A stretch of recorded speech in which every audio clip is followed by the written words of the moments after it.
Antibiotic শব্দটির সাথে আমরা সবাই কম বেশি পরিচিত।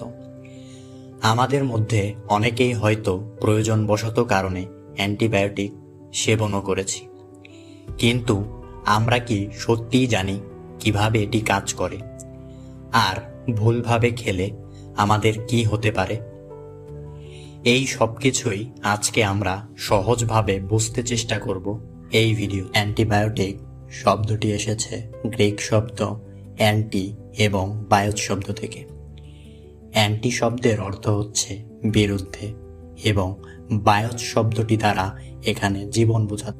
তাহলে অ্যান্টিবায়োটিক বলতে মূলত ব্যাকটেরিয়ার জীবনের বিরুদ্ধে কাজ করে এমন কিছুকে বোঝাচ্ছে। নাম থেকেই আমরা এটা নিশ্চিত হলাম যে অ্যান্টিবায়োটিক শুধুমাত্র ব্যাকটেরিয়াজনিত রোগের বিরুদ্ধে কাজ করবে।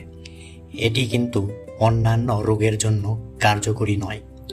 বিশেষ করে ভাইরাসজনিত রোগ যেমন ঠান্ডা, ফ্লু, এসব ক্ষেত্রে অ্যান্টিবায়োটিক কাজ করবে না। এখন বিষয় হচ্ছে অ্যান্টিবায়োটিক ব্যাকটেরিয়াকে ধ্বংস করেটা কিভাবে?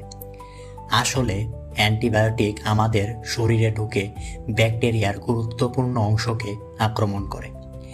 যেমন কেউ ব্যাকটেরিয়ার সেল ওয়াল ধ্বংস করে, কেউ ব্যাকটেরিয়ার প্রয়োজনীয় প্রোটিন তৈরিতে বাধা দেয়, আবার কেউ বা চিরতরে ব্যাকটেরিয়ার বংশবিস্তার বন্ধ করে দেয়। অ্যান্টিবায়োটিকের প্রকারের উপর ভিত্তি করে বিভিন্ন উপায়ে ব্যাকটেরিয়াকে ধ্বংস করা হয়, কিন্তু এসবের বাইরে অ্যান্টিবায়োটিকের সবচেয়ে সংবেদনশীল এবং গুরুত্বপূর্ণ বিষয় হলো এর ব্যবহার বিধি। আমাদের মধ্যে অনেকেই ডাক্তারের পরামর্শ ছাড়াই অ্যান্টিবায়োটিক গ্রহণ করি এবং এটি অত্যন্ত বিপজ্জনক। এর ফলে অ্যান্টিবায়োটিক রেজিস্ট্যান্সের মতো অবস্থারও সৃষ্টি হতে পারে। অ্যান্টিবায়োটিক রেজিস্ট্যান্স বিষয়টি বোঝার জন্য আমরা একটি উদাহরণের দিকে লক্ষ্য করি। ধরুন কোনো একটি এলাকায় বাইরে থেকে 50 জন সন্ত্রাসী ঢুকে পড়েছে। আপনি এই সন্ত্রাসীদের নির্মূল করার জন্য কিছু আন্ডার কভার পুলিশ অফিসার দ্বারা 10 দিনের একটি অপারেশন রান করলেন। ধরুন 8 দিনে 45 জন সন্ত্রাসী নির্মূল করার পর আপনি খেয়াল করলেন এলাকায় অনেকটাই শান্তি ফিরে এসেছে এবং আপনি অপারেশনটি বন্ধ করে দিলেন। কিন্তু এখানে যে 5 জন অপরাধী রয়ে গেল, তারা আবার নতুন সন্ত্রাসী তৈরি করছে এবং এই নতুন সন্ত্রাসীদের আপনার পূর্ববর্তী মিশনে পুলিশরা কিভাবে সন্ত্রাসীদের নির্মূল করেছিল সেই ক্রিয়াকৌশল আগেই বলে দিচ্ছে। ফলে এখনকার অপরাধীরা আগের চাইতেও আরও বেশি শক্তিশালী এবং কৌশলী হয়ে উঠবে। অ্যান্টিবায়োটিকের ক্ষেত্রেও বিষয়টা কিছুটা এমনই।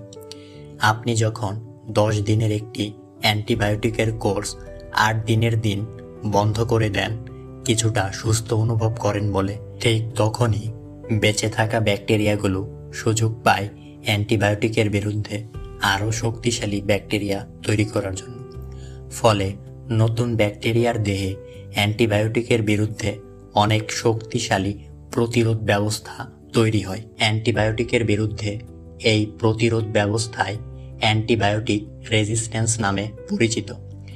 আর একবার অ্যান্টিবায়োটিক রেজিস্ট্যান্স তৈরি হয়ে গেলে অ্যান্টিবায়োটিক তখন আর দেহে কোনো কাজ করতে পারে না।